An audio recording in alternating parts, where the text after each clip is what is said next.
마태복음 7장 15절부터 20절까지 말씀입니다. 제가 봉독하겠습니다. 거짓 선지자들을 삼가라. 양의 옷을 입고 너에게 나아오나 속에는 노략질하는 일이라. 그들의 열매로 그들을 알지니 가시나무에서 포도를 또는 엉겅퀴에서 무화과를 따겠느냐. 이와 같이 좋은 나무마다 아름다운 열매를 맺고 못된 나무가 나쁜 열매를 맺나니 좋은 나무가 나쁜 열매를 맺을 수 없고 못된 나무가 아름다운 열매를 맺을 수 없느니라. 아름다운 열매를 맺지 아니하는 나무마다 찍혀 불에 던져지느니라. 이러므로 그들의 열매로 그들을 알리라. 아멘. 지난주는 추워서 히터가 꺼질 것을 걱정하더니 일주일도 안 됐는데 오늘은 본당이 좀 덥죠. 어제는 얼음비가 내리더니 오늘 아침에 두꺼운 코트 입고 나오신 분들은 좀 당황하셨으리라 생각이 됩니다. 아무쪼록 우리 세면의 모든 성도들 영육간의 강건함에 있기를 주의 이름으로 축원합니다. 우리 옆 사람에게 한 해를 잘 마무리합시다.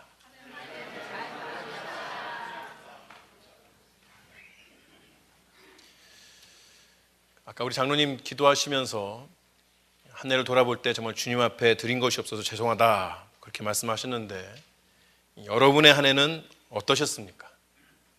여러분의 한 해는 어땠는지 여러분에게 여쭙고 싶습니다.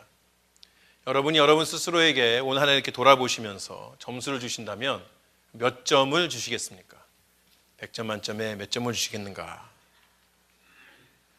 또 여러분이 여러분 스스로에게 이렇게 점수를 주실 때에 그 점수를 주는 기준은 무엇인가?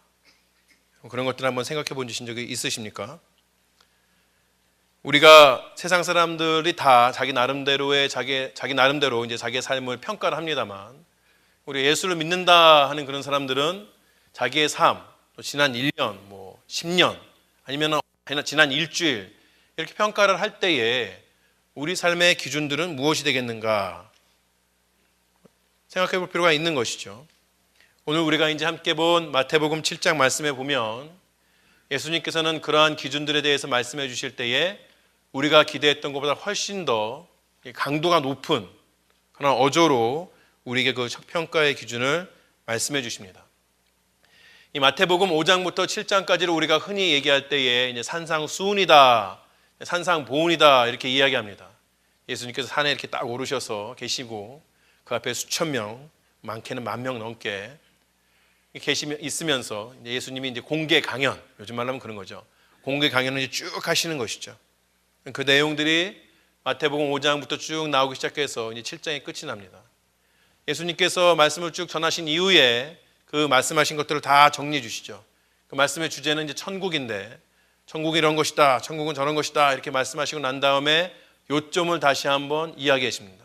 요점이 뭡니까? 누가 그 천국에 들어갈 수 있겠는가? 그것에 대해서 말씀해 주고 계십니다.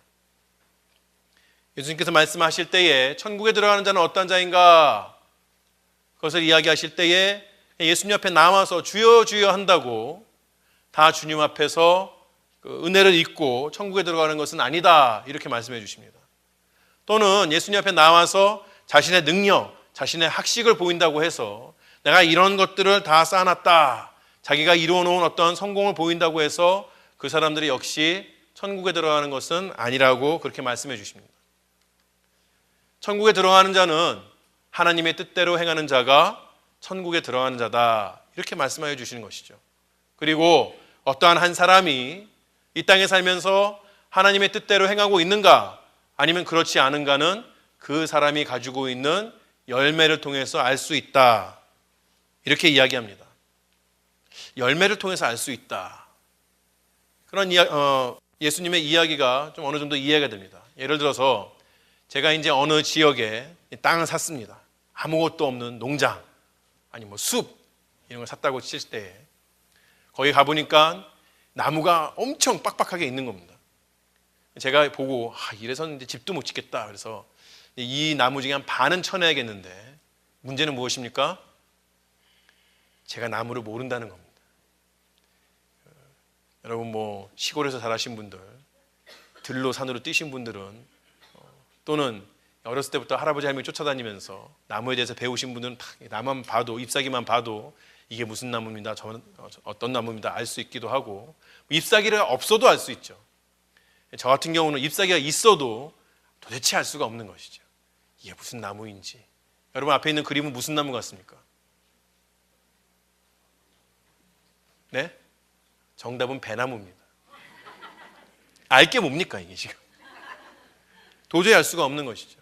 그러나 봄이 지나고 여름이 지나고 가을쯤 되면은 제가 그 많은 나무들 중에서 어떤 나무는 쳐내고 어떤 나무는 간직할 것인가를 결정을 할 수 있습니다. 봄에 꽃이 피는 것을 보고 여름이 지나서 가을이 되어서 그 나무에 어떠한 과실들이 맺어지는가를 볼 때에 이 나무는 솟아오른 모습이 이쁘니까, 또 이 나무는 핀 꽃이 예쁘니까, 과실수 같은 경우에는 이런 나무에는 이런 열매가 어느 정도 피니까, 과실수라고 해서 항상 내버려 두는 건 아니죠. 열매를 잘 맺지 못하는 것들 찍어버리는 것이죠. 어떠한 기준들에 의해서 한 가을쯤 되면은 내가 간직하고 싶은 나무와 그렇지 않은 나무들을 판가름할 수 있습니다. 이 사람들도 마찬가지입니다. 이 땅에서 어울려 살 때는 다들 비슷비슷한 것처럼 그렇게 보입니다. 그러나 때가 되어서 그 인생의 열매들이 달리기 시작할 때에 비로소 그 나무가 어떠한 나무인가를 알 수 있게 되는 것입니다. 그때쯤 되면 나무는 자기 자신을 속일 수가 없습니다. 사과나무가 사과를 맺고 배나무가 배를 맺고 감나무가 밤을 맺는 거지, 갑자기 사과나무가 배를 맺는다거나 감을 맺는 그러한 경우는 없게 되는 것이죠. 우리가 정말 하나님의 사람인지 아닌지는 우리 인생에서 어떤 열매가 맺히는지를 보면 되는 것입니다. 어떤 사람의 능력이 하나님으로부터 오는 것인가, 아니면 악한 영으로부터 오는 것인가, 저 사람이 쌓은 성공이 하나님의 방법으로 이룬 것인가, 아니면 세상을 버텨가면서 이룬 것인가는 그 사람의 열매를 볼 때에 알게 되는 것입니다. 열매는 그만큼 중요한 겁니다. 성경은 처음부터 끝까지 계속해서 열매에 대해서 말을 해주고 있습니다. 여러분, 하나님께서 인간에게 계명을 주실 때에, 어떤 율법들을 주실 때에 가장 처음 주신 부정적인 명령은 어떤 것이었습니까? 열매에 관한 것입니다. 동산 한가운데에 선과 악을 알게 하는 나무가 있는데 그 열매는 먹으면 안 된다. 그러나 인간이 그 열매를 따먹었을 때에 어떤 일이 일어나죠? 창세기 3장 16절 후반부터 17절 전반에 보면 이렇게 나옵니다. 너는 내 평생에 수고하여야 그 서산을 먹으리라. 땅이 내게 가시덤들과 엉겅퀴를 낼 것이라. 그 이전에는 수고하지 않아도 하나님의 은혜로 모든 것을 먹을 수 있었으나 이제는 그 열매를 딸 때에 수고가 있어야 한다는 것이죠. 땅은 아름다운 열매를 맺었지만 인간의 죄로 인하여서 가시덤불도 내고 엉겅퀴도 내게 된다는 것입니다. 창세기의 시작이 그렇게 시작이 될 뿐만 아니라 또 이 성경의 마지막인 계시록에서도 열매에 대해서 이야기합니다. 계시록 22장 2절에 이렇게 나옵니다. 길 한가운데로 흐르더라. 생명수가 흐른다는 이야기입니다. 강 좌우에 생명나무가 있어 12가지 열매를 맺되 달마다 그 열매를 맺고 그 나무 잎사귀들은 만국을 치료하기 위하여 있더라. 하나님께서 완성하여 놓으신 새하늘과 새 땅에는 또한 역시 열매가 있게 되는 것이죠. 물론 성경에 나오는 모든 열매가 같은 비유이거나 같은 뜻은 아닙니다. 그러나 우리가 이것을 통해서 알 수 있는 것은 하나님께서 열매들을 항상 중요하게 생각하신다는 겁니다. 식물이나 사람이나 중요한 것은 열매입니다. 따라서 올 한 해를 우리가 어떻게 살아왔는가, 여러분이 여러분 스스로에게 점수를 주고 싶으시다면 여러분 삶에 있어지는 열매가 어떤 종류의 열매가 맺혀 있는지, 또는 얼마나 크게 맺혀 있는지, 그것을 보면 여러분 스스로에게 점수를 줄 수 있으며 여러분의 삶이 어디로 가고 있는지를 알 수 있게 되는 것이죠. 다시 한번 여러분에게 질문하겠습니다. 여러분은 올 한 해 동안에 어떤 열매를 얼마나 거두셨습니까? 만약에 여러분이 여러분 주위에 있는 이웃들에게, 심지어는 예수를 믿지 않는 사람들에게도 동일한 그런 질문들을 던진다 하면 각 사람마다 대답하는 그 대답이 다르겠죠. 어떤 사람들은 1년이 지나고 나니까 내 통장에 잔액이 많아졌습니다. 우리 가게에 매상이 늘었습니다. 내가 직장에서 올 한 해 동안 열심히 일해가지고 직장에 승진했습니다. 집을 샀습니다. 차를 좋은 걸로 하나 뽑았습니다. 내가 열심히 한 해 동안에 운동해서 건강도 좋아지고 내 주위에 여태까지 왕따처럼 살았는데 웬일인지 모르게 올 한 해 지나고 나니까 내 주위에 친구도 많아졌습니다. 우리 애가 학교에서 1등 했습니다. 결혼을 했습니다. 우리 애가 직장 드디어 가졌습니다. 드디어 제가 할아버지 할머니가 되었습니다. 기타 등등.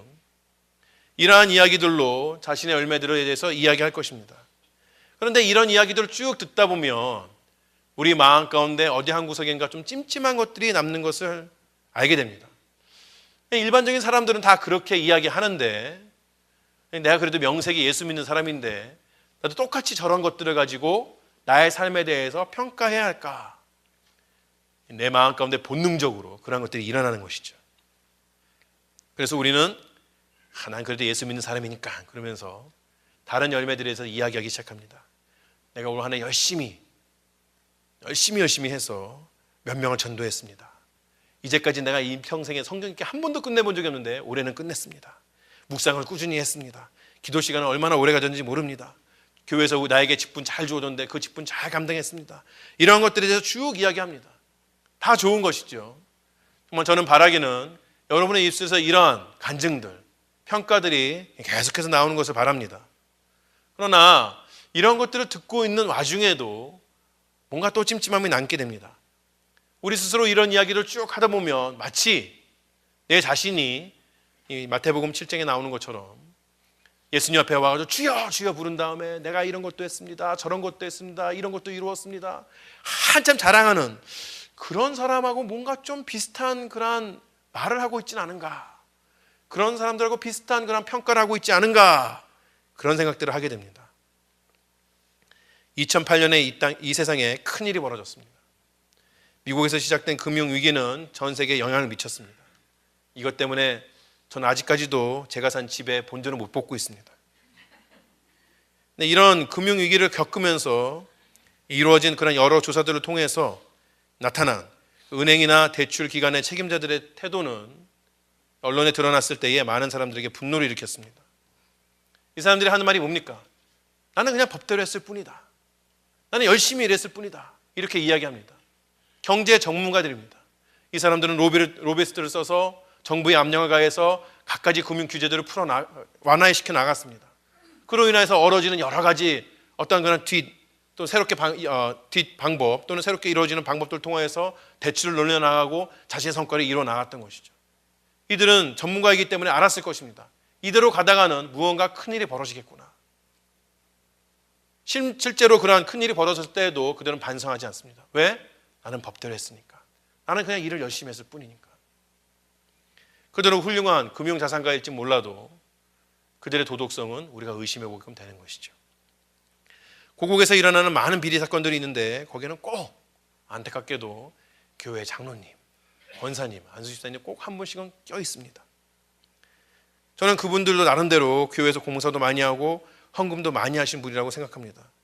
그러나 그분들의 삶을 바라볼 때에 과연 그분들이 해왔던 그러한 신앙의 생활들이 또 그분들이 지금 보여주고 있는 그런 어떤 모습들이 성경에서 말하는 열매, 하나님 받으시기에 기뻐하는 그런 열매를 맺고 있는가?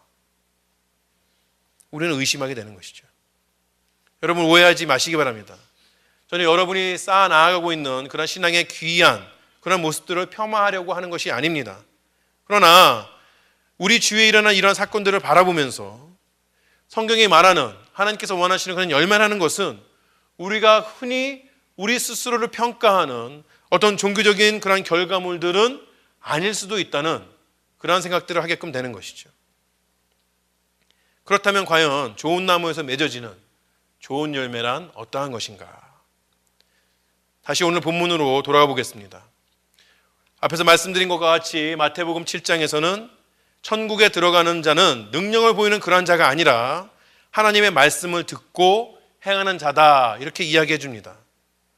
그렇다면 열매라는 것은 하나님의 말씀을 따르는 것이다 이렇게 이야기할 수 있겠습니다. 또한 하나님의 말씀을 따른다는 것은 하나님의 계명을 지키는 것입니다. 잘 따라하고 계시죠?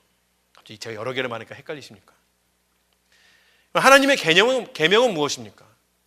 예수님께서는 친절하게도 우리에게 그 계명을 두 가지로 요약해 주셨습니다. 마태복음 22장입니다.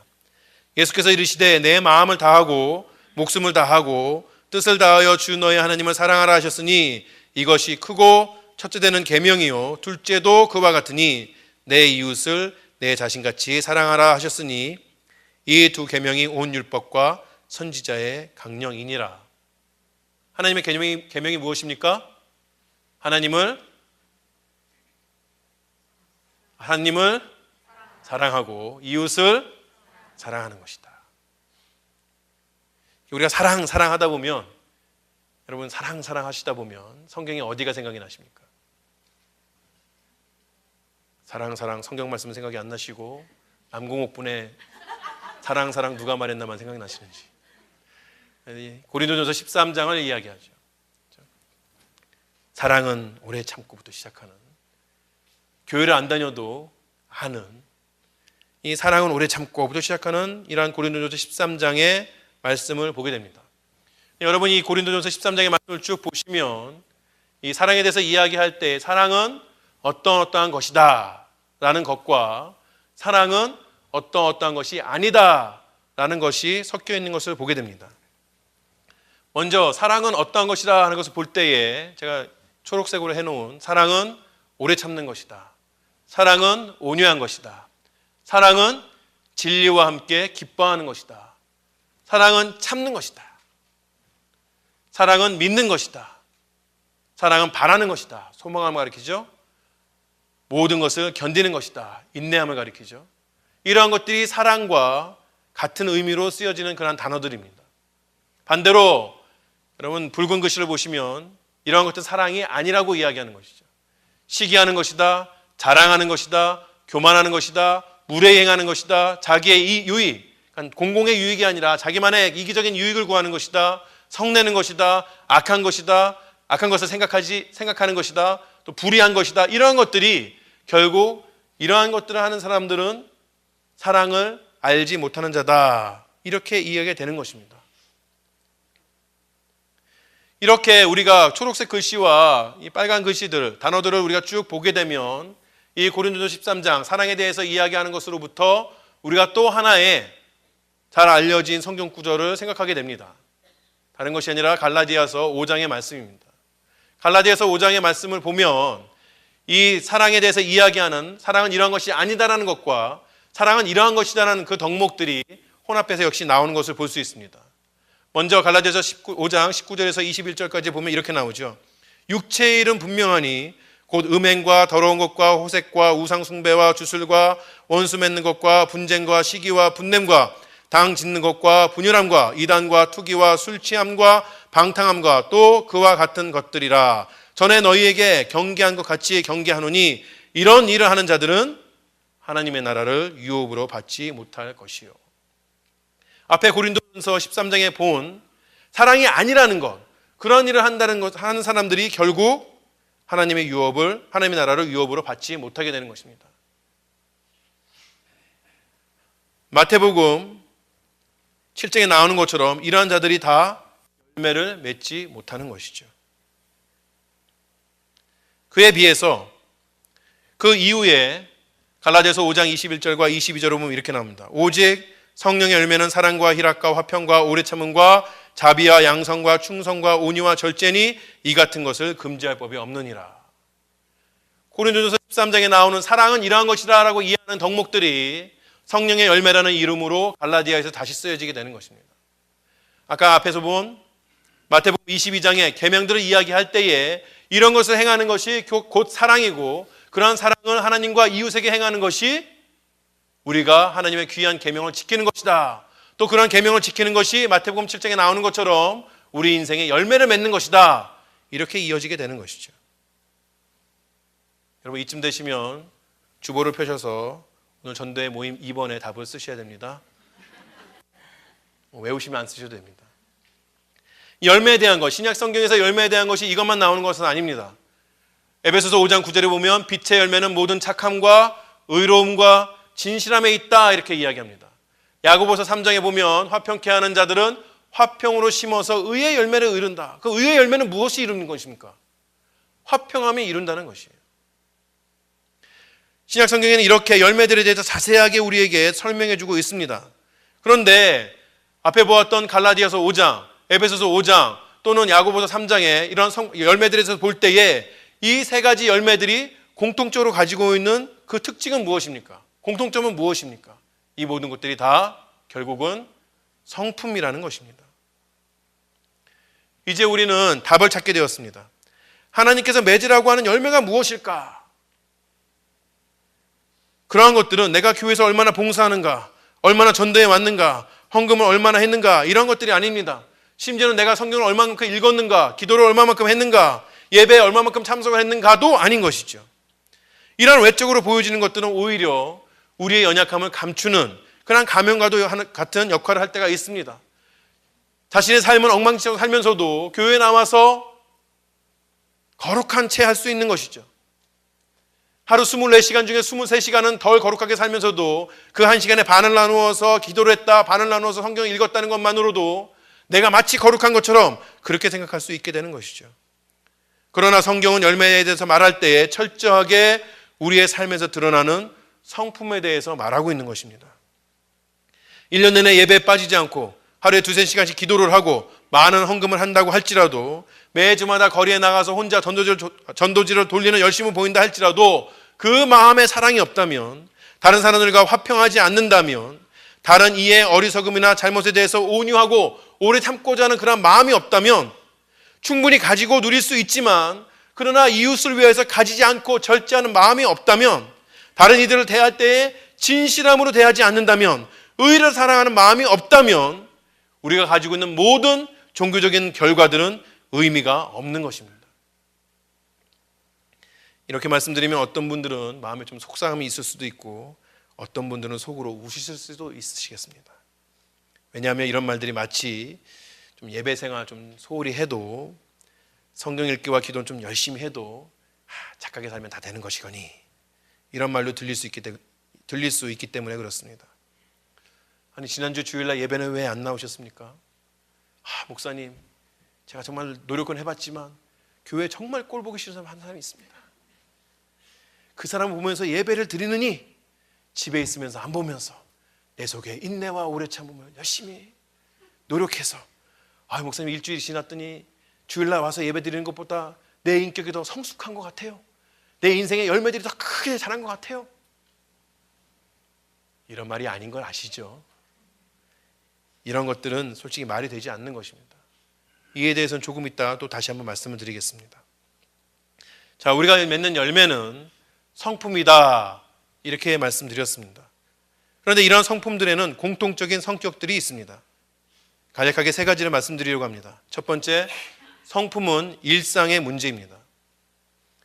우리에게 자라는 열매, 성품들은 어떤 큰 계기나 사건 또는 어떤 한 프로그램 하나를 잘 마쳤다고 해서 갑자기 길러지는 것이 아닙니다. 성품은 매우 단조롭고 평범한 생활들을 통하여서 길러지는 것입니다.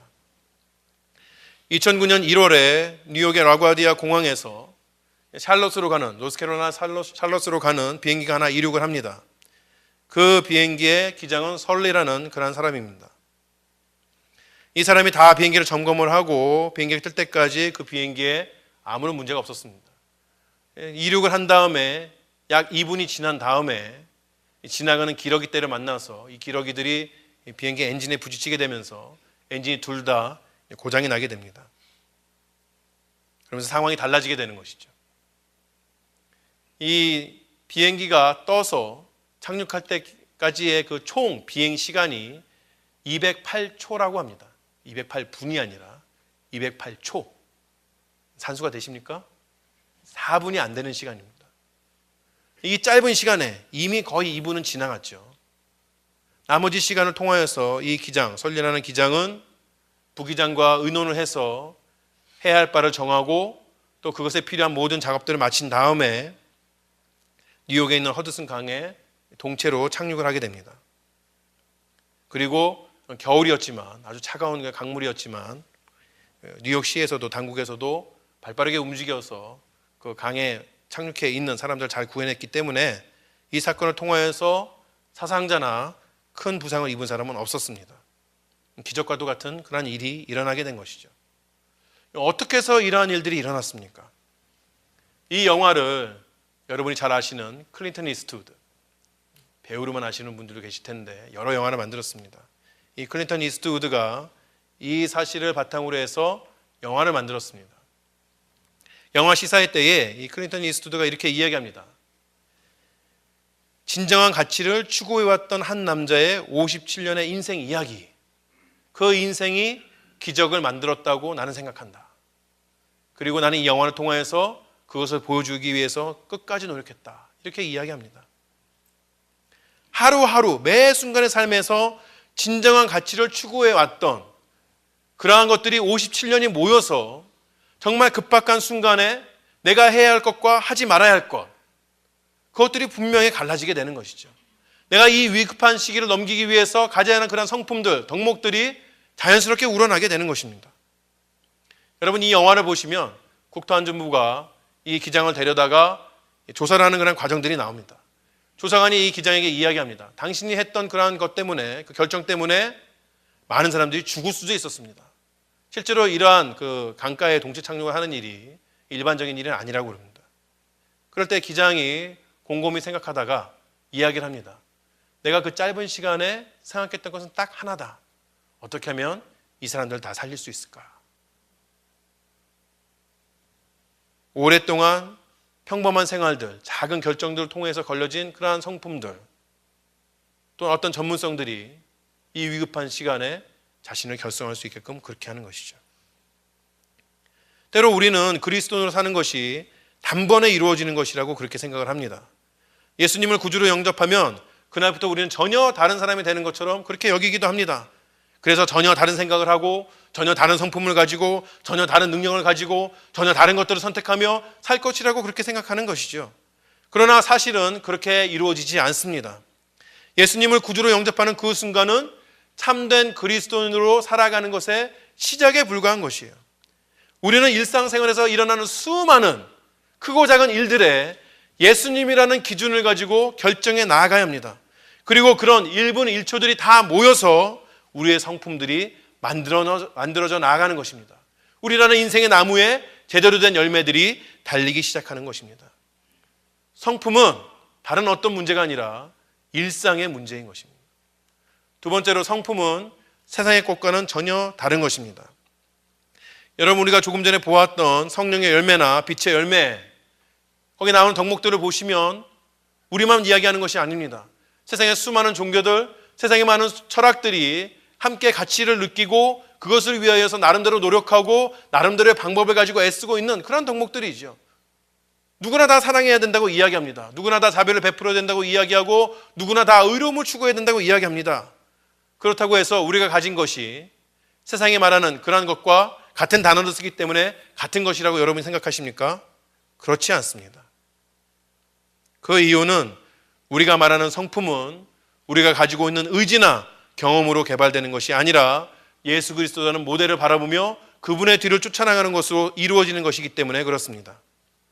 다시 말해서 우리의 성품은 어느 누구, 세상에 살고 있었던 어느 누구를 뒤쫓아가는 것도 아니고 오늘보다 나은 나를, 내일의 나를 개발하기 위해서 노력하는 것도 아닙니다. 우리가 말하는 성품은 세상 사람들보다 훨씬 더 높고 고결한 것입니다.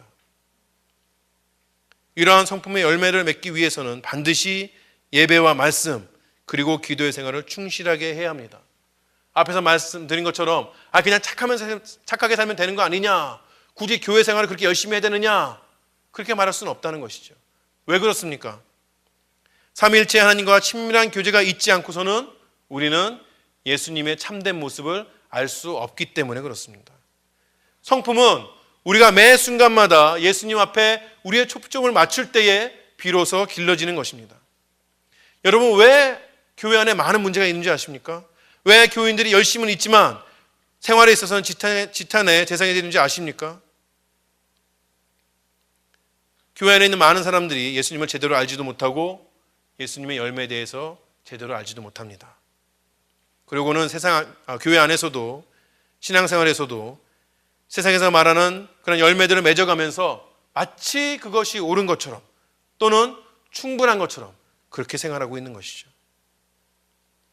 세상에 말하는 그런 사랑의 그 범위는 어디까지입니까? 가족과 기껏 나아가야 이웃에 불과합니다. 그러나 예수님의 사랑은 원수도 포함한 것입니다. 세상에 말하는 온유와 오래 참음은 7번까지입니다. 그러나 예수님께서 말하는 온유와 오래 참음은 7번씩 70번이라고 말씀하여 주시는 것이죠. 세상에 말하는 충성은 이치에 맞는 이해할 수 있는 곳까지가 충성의 범위입니다. 그러나 예수님의 충성은 죽기까지의 충성인 것입니다. 세상에 말하는 성품과 성경이 말하는 성품을 간단하게만 비교해도 그 차이가 어마어마하다는 것을 알 수 있게 되는 것이죠. 그럼에도 불구하고 우리는 세상의 사람들이 기준으로 삼는 그 정도의 성품을 교회 안으로 들어와서 대충 비슷하게 그렇게 만들어 놓고 이 정도면 되지 않겠는가 그렇게 생각하게 되는 것이죠. 아니면 어느 정도 노력해 본 다음에 내 주위를 돌아보면서 평균치를 내기 시작합니다. 나는 세상 사람들을 볼 때에 평균 이상인가 아닌가. 그래도 내가 예수님 믿으니까 평균 이상은 되어야지. 내가 상위 30% 안에 드니까 난 이 정도면 됐다. 이렇게 이야기하게 되는 것이죠.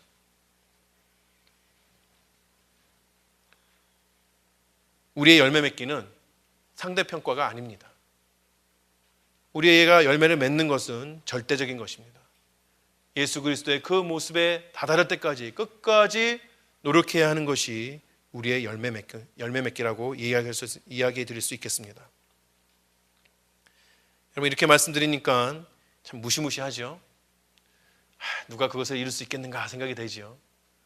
열심히 해도 일반적으로 있는 세상 사람들이 말하는 그 정도도 잘 못하는 것 같은데 어떻게 그거보다 훨씬 더 큰 열매를 우리가 맺을 수 있겠는가.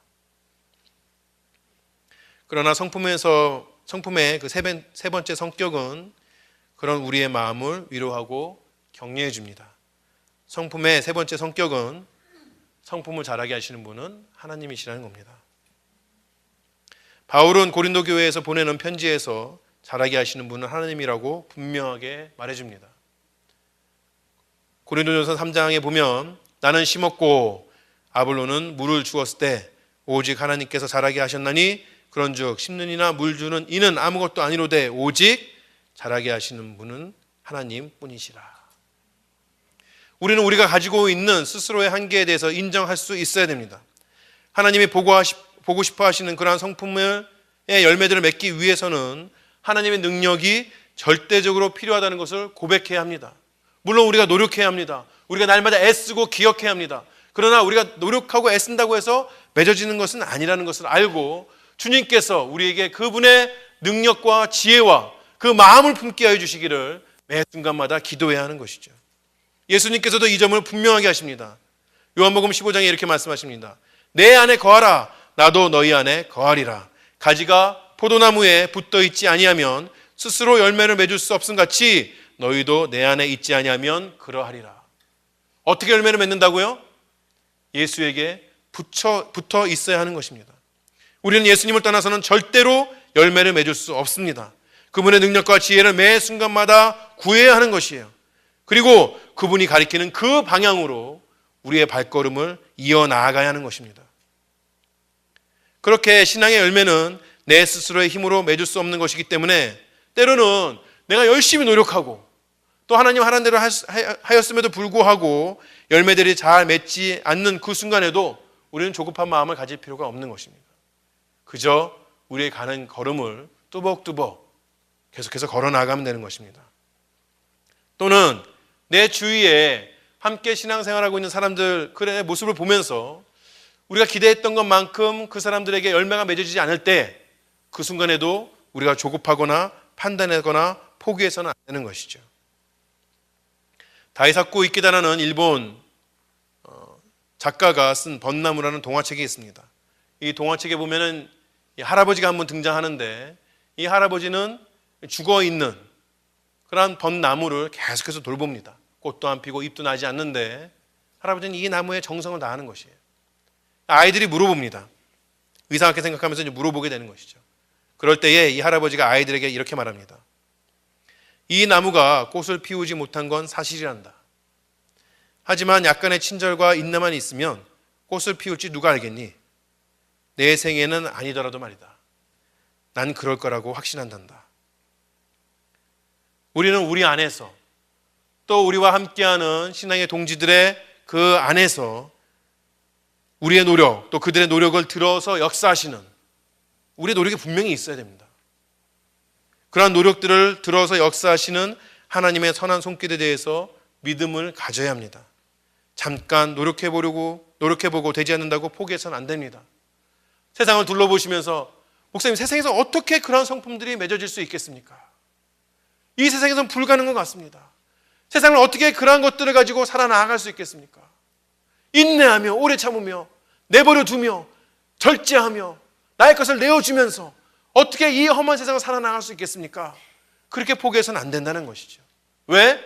우리 안에 역사하시는 분은 다른 어떤 것이 아니라 여호와 하나님이시기 때문에 그렇습니다. 이제까지 우리는 이 성품들의 성격에 대해서 살펴봤습니다. 그렇다면 여러분은 여러분 삶 가운데서 어떤 열매가 맺어지는지, 과연 나라는 사람은 어떤 열매를 맺고 있는지, 또 그 열매는 얼마나 큰지 궁금하지 않으십니까? 언제 또 어느 곳에서 여러분은 그러한 열매를 찾을 수 있겠습니까? 여러분의 열매는 어디서 적나라하게 그 민낯을 드러내겠습니까? 여러분 예배당이라고 생각하십니까? 아니면 여러분의 일터라고 생각하십니까? 예배당에서는 아까 말씀드린 것처럼 열매 있는 것처럼 앉아 있을 수 있습니다. 거룩한 것처럼 충분히 이룰 수 있습니다. 여러분의 가정에서, 여러분의 일터에서 여러분이 다른 사람들을 어떤 성품으로 대하는가를 볼 때에 그 열매들이 드러나게 되는 것이죠. 특별히 믿지 않는 사람들 대할 때에 그 믿지 않는 사람들이 세상의 방법과 세상의 이치를 가지고 나를 대할 때에, 그러한 성품들을 가지고 나를 대할 때에 나는 하나님의 방법과 하나님의 이치와 예수 그리스도의 성품을 가지고 대하고 있는지, 아니면 세상 사람들이 그렇게 대하기 때문에 나도 역시 세상의 방법과 세상의 이치와 세상의 성품들을 가지고 대하고 있는지 우리는 적나라하게 볼 수가 있는 것이죠. 한 가지 더, 여러분의 성품은 주일 오전 10시 30분부터 12시까지에 드러나겠습니까? 아니면 12시부터 1시까지 드러나겠습니까?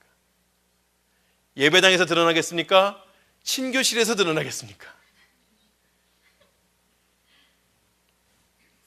전 내년 한 해 정말 보고 싶은 게 있다면 지금보다 훨씬 더 좋은 친교의 시간을 보고 싶습니다.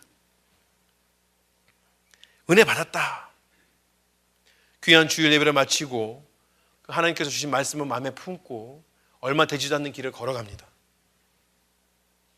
그리고 거기서 시작하는 친교의 시간에 나의 언어와 나의 행동은 성령의 열매, 빛의 열매를 보여주고 있습니까?